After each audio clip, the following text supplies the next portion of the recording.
Ooh, I just got my hair done. Said, bitch, yeah, I just got my hair done.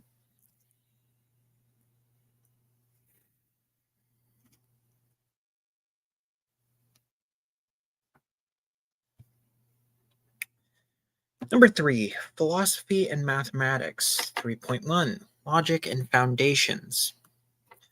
Logic and foundations, intuition and predicativity. Concerning logic, foundations of mathematics, Poincare's position is governed by two theses. Sorry, I'm also going to be going back and forth on my phone because I'm texting my significant other. Oh shit. Okay, I'll put on a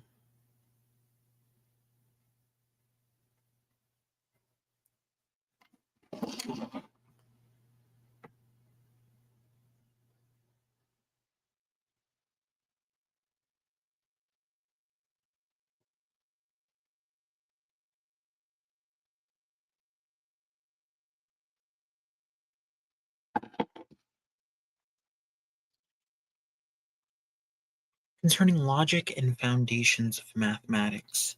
Poincare's position is governed by two theses. Okay, let's put on a timer. Okay.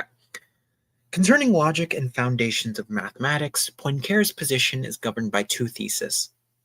One, logical inferences alone are epistemically inadequate to express the essential nature of a genuine mathematical reasoning in view of its understandability.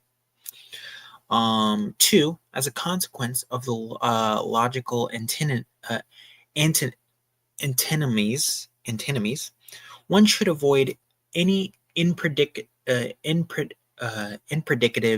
concept formation.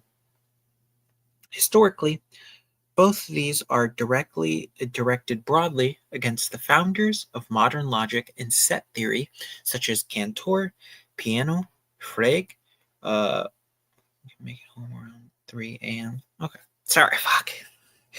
Like I said, I literally said I wouldn't look at my.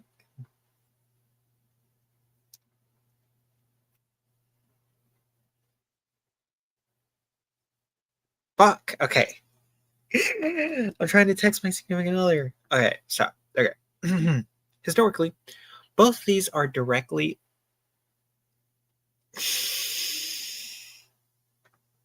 5-minute timer, and I'll respond to her in 5 minutes. Okay.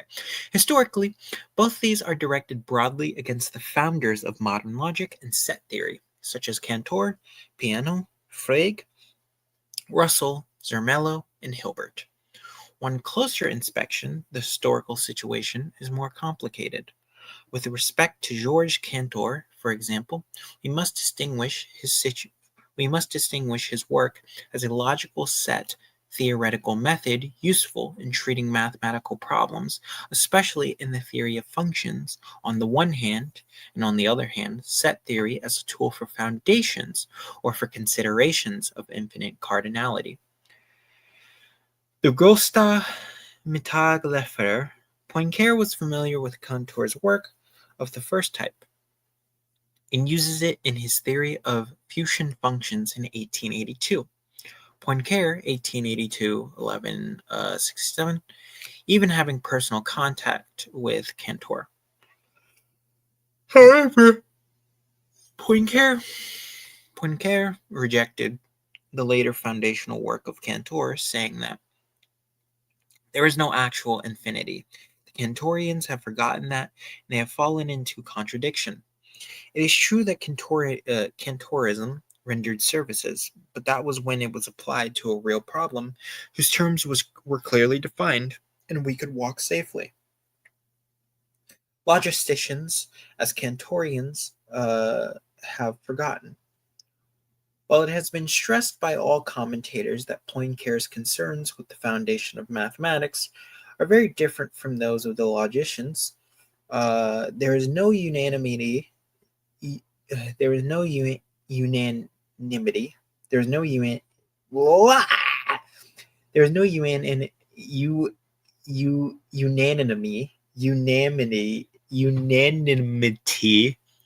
like it's unanimous, right? So there is no unanimous. There is no unanimity. There is no unanimity of the focus of the dispute. Emile Boutroux and Warren Goldfarb claim that Poincare is condemning the logical point of view for not providing psychological conviction, while Detzflin, Detzflin, Detz, Detzflin and Heinzman argue for a difference at the epistemological level rather than a psychological one.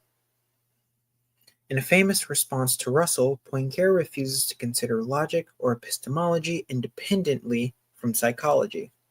It would be false, however, to believe that he thus conflates logic and psychology.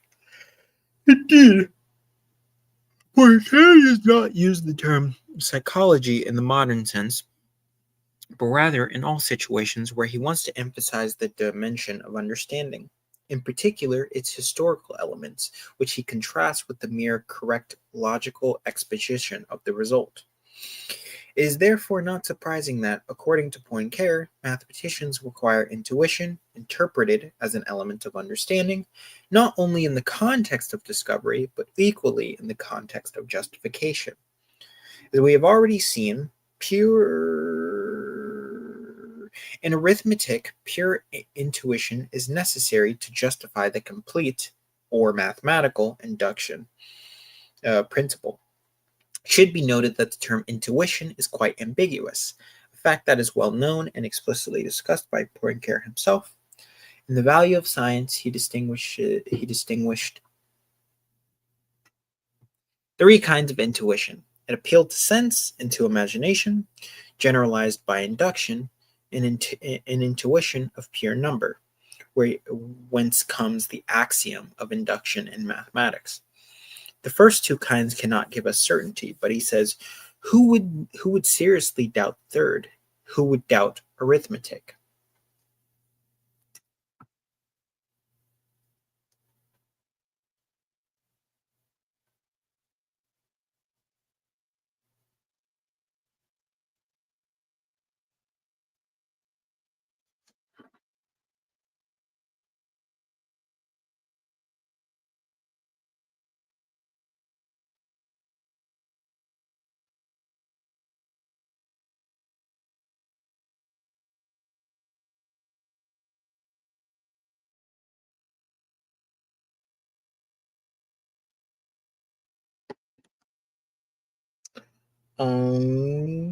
Okay. Sorry. I had to reply back to her. Okay. From 1905, Poincare therefore opposed the logicist's thesis that claims to be able to prove all mathematical truths without recourse to intuition once the principles of logic are admitted. Poincare suspected that the logicians were actually making an equivocal use of term logic and that they no longer sought the former kind, but rather a new logic containing principles of synthetic proof or formations of non-logical concept. He was evidently right, given that not only is the modern logic of predicates richer than the traditional syllogistic logic, but in order to carry out the logicist's project, one is even led to expand logic again by certain set theoretical postulates of existence. As Detflitzen points out, Poincare's most interesting argument does not concern the status of the basic laws of the logical systems, but rather the place of logical inference in mathematical proof. According to Poincare, today's admitted validity of a logical, i.e., topic-neutral, inference from a proposition P to a proposition Q, in Tarski's conception, every model of P is a model of Q, is not enough to sustain epistemic growth of mathematical knowledge, which requires rather that P be seen mathematically to imply Q, i.e., that P and Q can be seen as united by a common mathematical structure. Poincare insists on the non-invariance of mathematical reasoning with respect to its content and advances, so to speak, a local conception of reasoning. For example, the mathematical induction principle for arithmetical reasoning. According to this view, a gap in a proof is no longer a logical gap, but a gap in the mathematical understanding. If formalization and a universal calculus are then no longer the criterion of mathematical rigor, how shall rigor be maintained?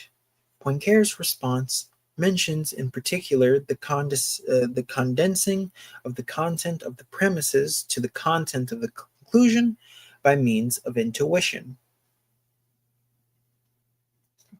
Condensing of the content of the premises to the content of the conclusion by means of intuition. So it's saying like what comes out of the conclusion um communicates what comes out at the end of the mathematical process, the answer is able to tell you about how the process or the content of the premises was done, and you understand it intuitively, right? It's you understand it like distance or whatever, you know.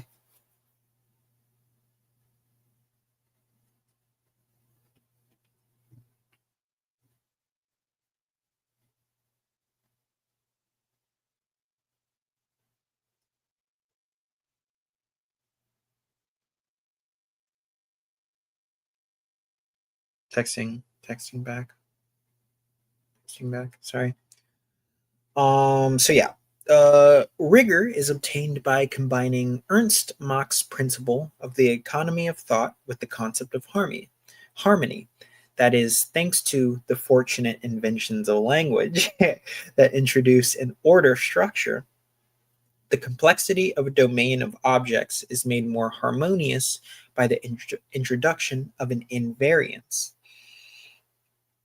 Thus, in mathematical reasoning, rigor is placed in the context of a mathematical architecture, whose simplest expression is found in mathematical induction.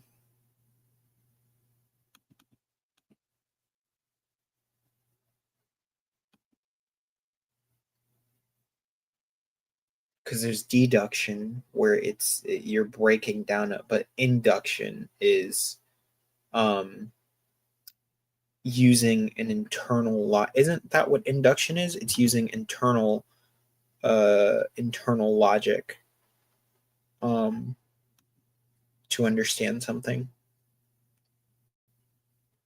Oh no, never mind. Can also refer to a method of reasoning from specific observations to a general conclusion in philosophy. Process of producing an electrical, good one, dude. In science, induction describes the process of producing an electrical or magnetic effect in the body by bringing it near a magnet or charged object. Blah blah blah. Okay.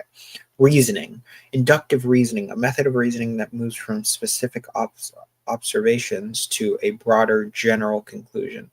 Oh, okay. So mathematical induction in this concept, in this case, would be um, math, math uh, used in a general sense, almost kind of. Regarding the antinomies discovered at the turn of the century, such as Richard's or Russell's paradoxes, they are, according to Poincare, the consequence of an abusive use of intuition with respect to abstract entities that arise from the adoption of conceptual realism or Platonism. The definition of the form, Jesus fucking Christ, how do you even say this? Okay, backwards E, Y, upside down A, X, parentheses, X, E, Y, parentheses, interchangeable with D, bracket, X, bracket, um, parenthesis. That's how I'm going to read that. In the definition of the form, the existence of the set Y is intuitively postulated postulated without any restriction for the predicate dx. For an anti-Platonist like Poincare was from 1906 on, intuition is not a mode for representing an object, but rather concerns our capacity to follow a rule. We see this quite clearly in Poincare's discussion of mathematical induction. We know that Poincare hoped to avoid the known intimities by limiting himself to predicative. That's the word. We know that Poincare hoped to avoid the known intimities by limiting himself to predicative definitions. It was Russell who introduced the terms predicative and non-predicative to highlight the difference between two kinds of propositional functions, those that determine and those that do not determine a class. He called the first predicative and the second non-predicative. That determine and those that do not. Poincare attributed the mistake of non-predicative definitions to a vicious cycle. A definition is non-predicative if the if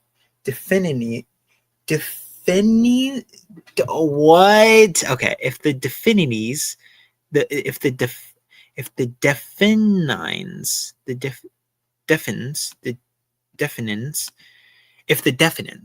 it's definins. A definition is non-predicative if the definitions. Definitions. Ooh, okay. I actually like that better. If the definitions, a word, phrase, or symbolic expression used to define something, especially in a. If the definitions contains or relates to a totality of which the oh my god, definiendum.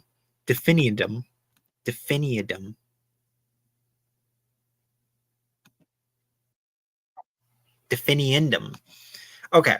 Poincare attributed the mistake of Poincare attributed the mistake of non-predicative definitions to a vicious circle.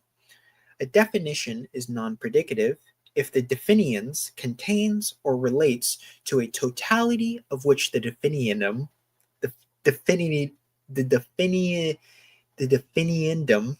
is a part. He formulated a principle to avoid circularity, which leads directly to Russell's famous vicious circle principle. I recognize further this element of truth in Poincare's objection in totality, that whatever in any way concerns all of any or some undetermined of the members of a class must not be itself one of the members of a class. Russell succeeded in developing a theory that respects his principle, the ramified type theory. In Poincare, we find nothing that is comparable, for he believed that the principle guarded against the definitional mistakes that he denounced.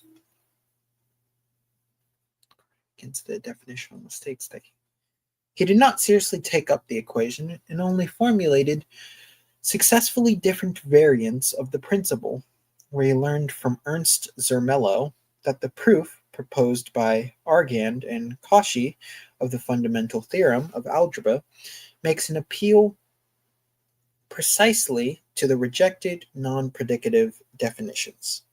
Hence, only when the measures taken against the logical antinomies affected real mathematics did he try to modify the principle. The discussion between Poincare, Russell, Peano, and Zermelo on the measures to take lasted for 6 years. The difficulty consisted in the obligation to formulate a principle that is neither too restrictive for the important results in analysis, nor too liberal with respect to the formations of concept to be excluded by reason of Poincare's philosophical position. The absence of a truly convincing solution shows that the analysis of the concept of predicativity with the help of informal methods appeared to have reached its limits. In 1912, the year of Poincare's death, Luiz, Lu, Luitzen Egbertus Jean Brouwer, in his inaugural lecture at Amsterdam, categorized two opposing orientations in mathematics: intuitionism, intuitionism, in large part French, and formalism, in large part German. The two orientations were represented by the greatest mathematicians of the antagonistic Franco-German pairing, Henry Poincare and David Hilbert. According to the historians, the modernists are those eat what the fuck? According to historians, the modernists are those eat the beginning are thus eat is that what that word is? Or is this just a typo? Okay. The modernists are thus eat the beginning of the 20th century, who supported an algebraization of the contents up to and including the language of signs, while the conservative tendency finds the justification of mathematical knowledge before language, that is, in the intellect. The polemics of the period persist today, even though its political metaphor, conservatism, modernism, has been reversed. Since the death of Bourbaki, it is fashionable to emphasize the intuitive aspects of mathematics. Yet it is remarkable that Brouwer himself criticizes Poincare's conflation of the language of mathematics and the true mathematical construction. Brouwer is quite right to emphasize that Poincare does not separate language and mathematics. Poincare ascribes to language, but not to logic, an essential role in mathematical reasoning. In this sense, we may say that Poincare is, with respect to Brouwer, a intuitionist who is located squarely between the two fronts of the dispute. For him, mathematical reasoning possesses and must conserve an intuitive content that defies the formal contents. In summary, the similarities and differences between Poincare and Brouwer can be shown as follows. Poincare and Brouwer share the conviction that intuition is a guarantee of the certainty inherent in mathematics. They share the conviction that complete induction is the mathematical reasoning par excellence. In contrast with Poincare, Brouwer considers intuition as a unique basis of mathematical construction. Their positions differ with respect of the relation that binds intuition and language. The involvement of paradoxes is attributed by Brouwer to the application of logical laws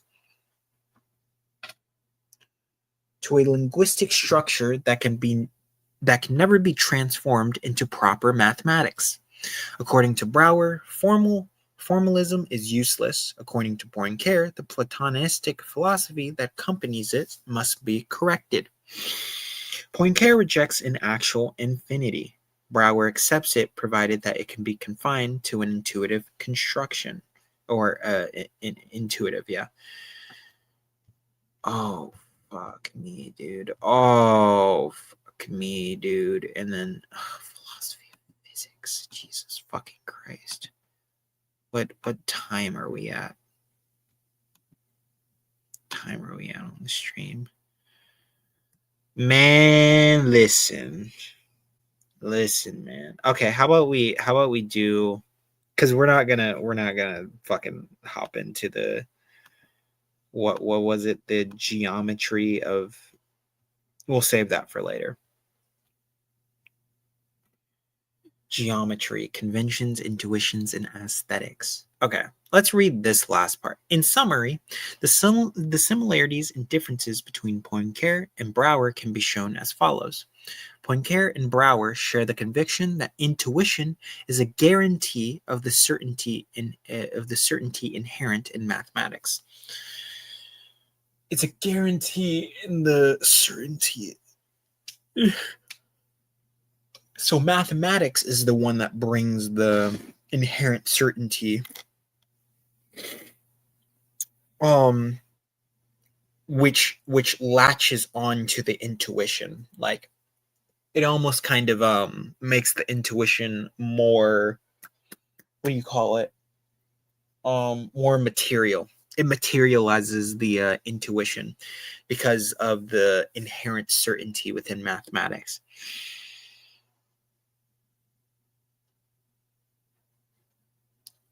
They share the conviction that complete induction is the mathematical reasoning par excellence.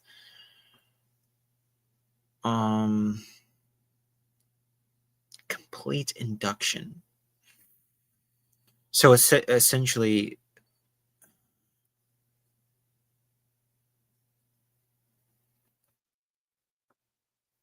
they're saying the complete generalization of mathematical reasoning is is excellent to a certain degree. I guess that mathematical reasoning's ability to reason with satisfying generalization is excellent. In contrast with Poincare, Brouwer considers intuition as the unique basis of mathematical construction. Okay, so Brouwer sees intuition, finds intuition in language. Brouwer seems to favor intuition more when it comes to the structure of math, or the construction of math, I should say.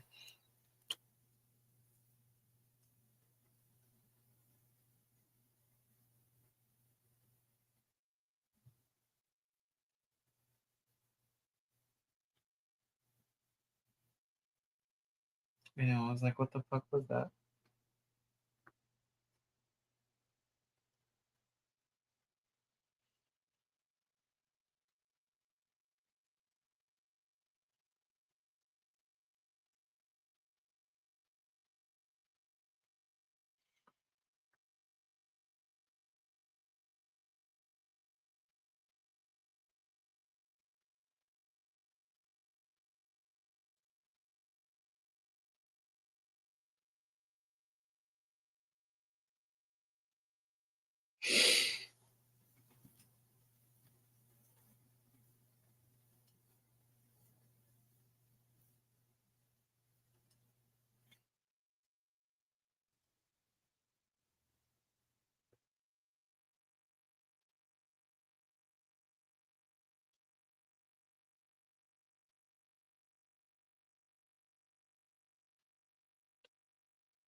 Dude, look at this hair.